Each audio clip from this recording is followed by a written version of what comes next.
cargo, and as in past years, the Philippine Economic Briefing has served as a platform for the Philippine government to provide the international business and financial communities with updates on our country's robust economic performance, as well as on investment opportunities. And it is indeed a pleasure to hold the first international Philippine Economic Briefing under President Marcos here in Singapore. This event would not have been possible without the generous support of our friends and partners here in Singapore. On behalf of the Philippine delegation and event organizers, the Department of Finance and the Bangko Sentral ng Pilipinas, we would like to thank the Philippine Embassy and the Philippine Trade and Investment Center Singapore. We are also grateful to our partner banks, Bank of America Securities, Goldman Sachs, HSBC, JP Morgan, Morgan Stanley, SMBC Nikko, and Standard Chartered Bank and UBS. To begin our program, may we call on Mr. Simon Cooper, Chief Executive Officer for Corporate, Commercial, and Institutional Banking and Europe and Americas of Standard Chartered Bank to deliver the welcome remarks. Mr. Cooper.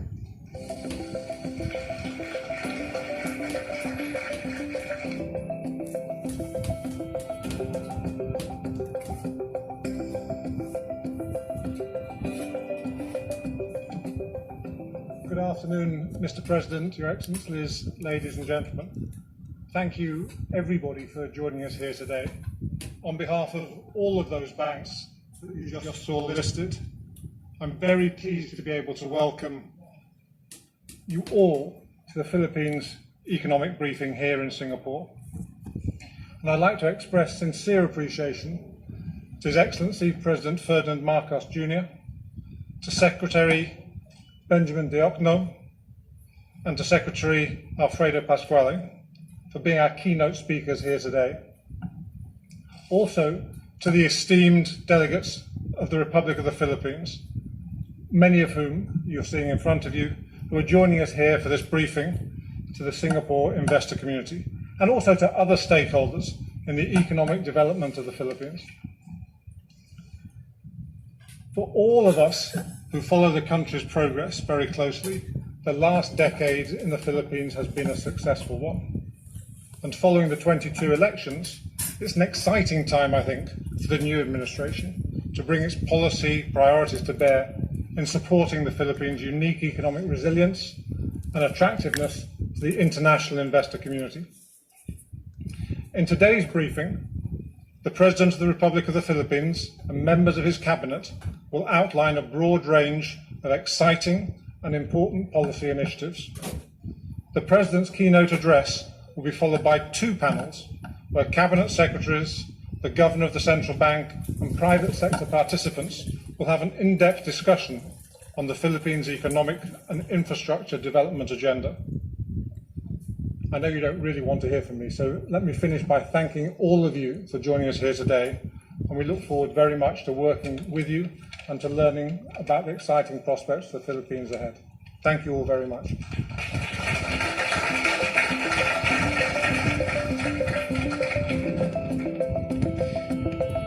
Thank you, Mr. Cooper, for that welcome message. May we now call on Secretary Enrique A. Manalo of the Department of Foreign Affairs of the Republic of the Philippines to introduce our keynote speaker.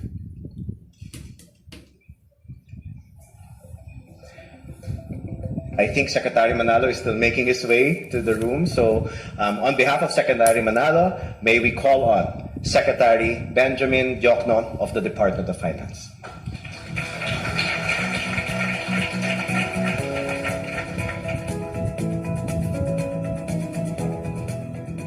Ladies and gentlemen, it is my honor and privilege to introduce to you His Excellency President Ferdinand Romualdez Marcos Jr.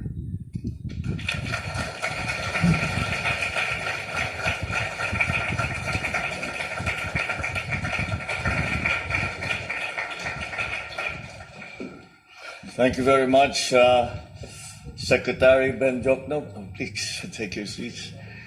I welcome all of the participants who have come to join us for this briefing. for the future and the plans of the future for the economy of the Philippines. Because today we shine a spotlight on Asia's fastest rising star, the Philippines. The Philippines welcomes the next 6 years with optimism, grounded on a favorable investment policy environment, sound macroeconomic fundamentals, and a strong and decisive economic team.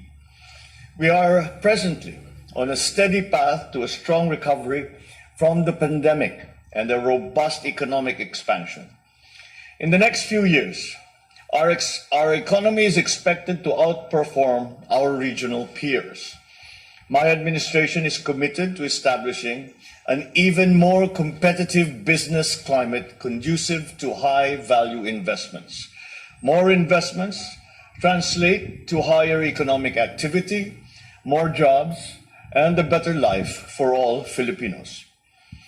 We are implementing an 8-point socio-economic agenda that underscores the commitment through broad-based job creation, expansion of our digital infrastructure, and promotion of research and development across the country.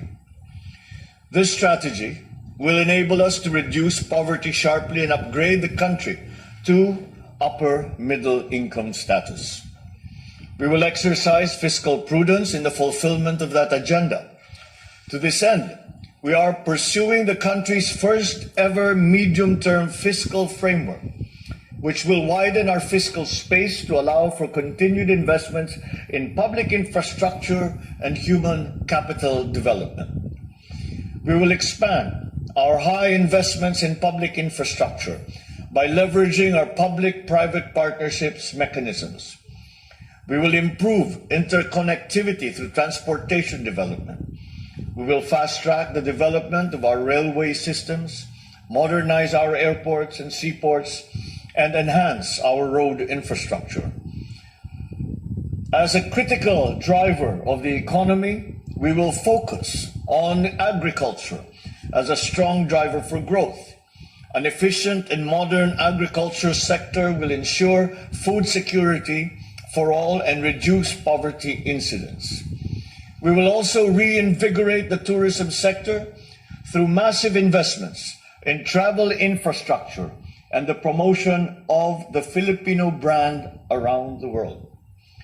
We invite strategic investors from the international community to take part in the Philippines' economic resurgence. We will change the game by structural reforms that we have set in place to allow for wider participation in our industries. With the Corporate Recovery and Tax Incentives for Enterprises Act, or CREATE, and the economic liberalization measures, we have expanded the space for foreign investments in and joint venture opportunities for industry players employing cutting-edge technologies. The presentations of the economic team today will paint a clearer picture of what you can expect in the next 6 years. The Philippines welcomes your investments and looks forward to forging even stronger ties with the Singaporean business community.